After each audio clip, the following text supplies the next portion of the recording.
The Tomorrow Corporation, the developers of games like Little Inferno, World of Goo, and 7 Billion Humans, announced a new game is in the works. Here's everything you need to know.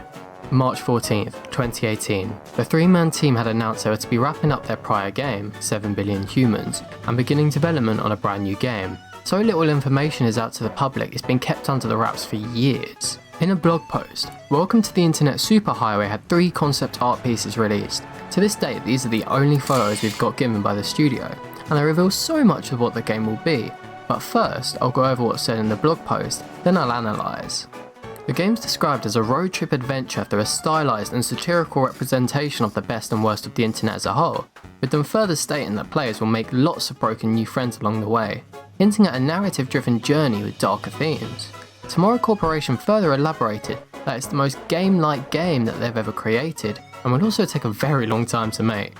But that's all they said in the blog post, annoyingly, and it's been completely quiet since. They did attach 3 art pieces, so I'll go through what they show and what I think they mean.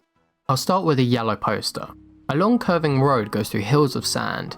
You can see 4 people up ahead saying, "We're gonna live forever," and LOL.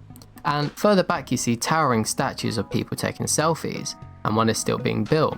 So what does this poster mean? So, this game is stated to be a road trip game where you have lots of broken friends. What's unusual for a road trip game is that it seems as if no car is involved at all, and will be a long walk where you meet characters and interact. The speech bubbles are interesting too, with one claiming that they'll live forever.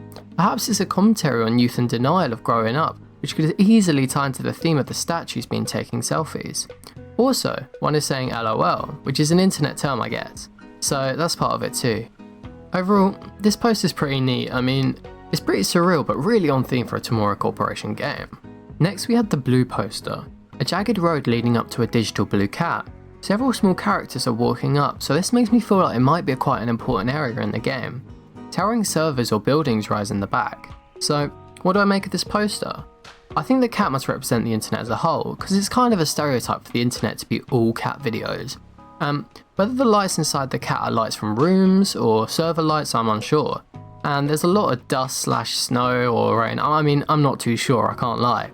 But what I find is unusual is that you have these really small circular kind of characters in the back, but the characters closest are more human-like, one holding an umbrella and the other with a top hat and a briefcase. So I feel like perhaps these guys may be important characters in game.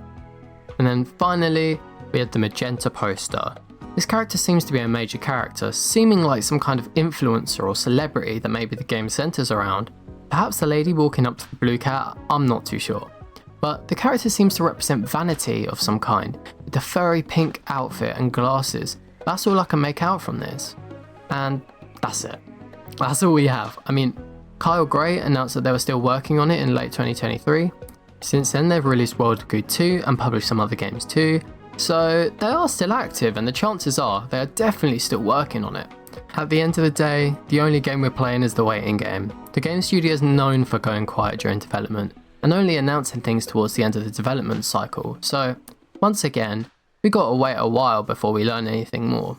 Overall, I think Tomorrow Corporation has a lot of good games, and I think their style is impeccable, and I don't think there's a game that I've ever played by them that's ever let me down. So I think that genuinely the fact that it's taking so long says that there's going to be quite a good level of polish. And I mean, I've also heard that it's the longest game they've ever done, but I don't know where I'm quoting that from, so don't sue me. But yeah, I know I'm looking forward to it, although it's been like, my god, like 2018, it's 2025 now, that's literally like 7 years, but still, you know, there is a big chance that they're still doing it, and I need to sign up for the newsletter that they have on their website, because if there is any information that I've missed, I'm gonna fucking die. But yeah, no, overall, that's that. That's the video.